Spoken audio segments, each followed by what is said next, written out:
was in pain, I would sit and I would write, and it would help me forget about it. Also ahead, battling arthritis pain with boats and books. Liz Rigney catches up with a maritime man who isn't letting the disease slow him down. In fact, it's having just the opposite effect. That's coming up. The thought is you get arthritis after you turn 50, and that's not true.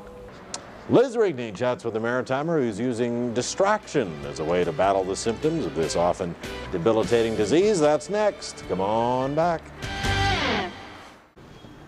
Philip Childs has two passions, books and boats. And those two pursuits are helping him overcome arthritis. This is a good day. That's a pretty good day. And it's both hands. At the age of 27, Philip's once fast-paced life was significantly slowed by the pain in his joints.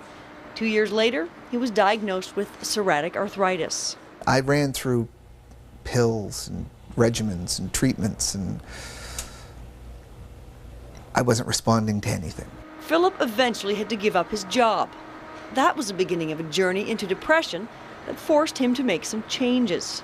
I was told to write a journal, and I don't even like talking about myself, so writing about myself is just not going to happen. So Philip started crafting a story. The typing kept his hands active and his mind busy.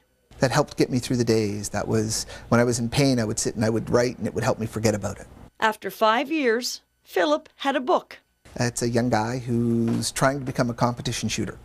And he goes to the US to compete in a competition and gets framed for murder. Philip hopes to use his book to help raise money for a special journey, a trip across the Atlantic in a boat he's building himself.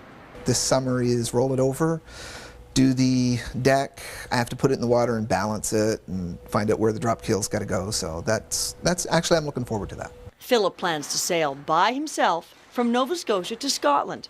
He's hoping to prove something to himself and to raise awareness for arthritis. Everybody talks about cancer. Everybody talks about heart disease. More people are affected with arthritis in Canada than the other two. After this adventure, it's hard to say what Philip might attempt. He's no longer limited by his arthritis, only by his imagination.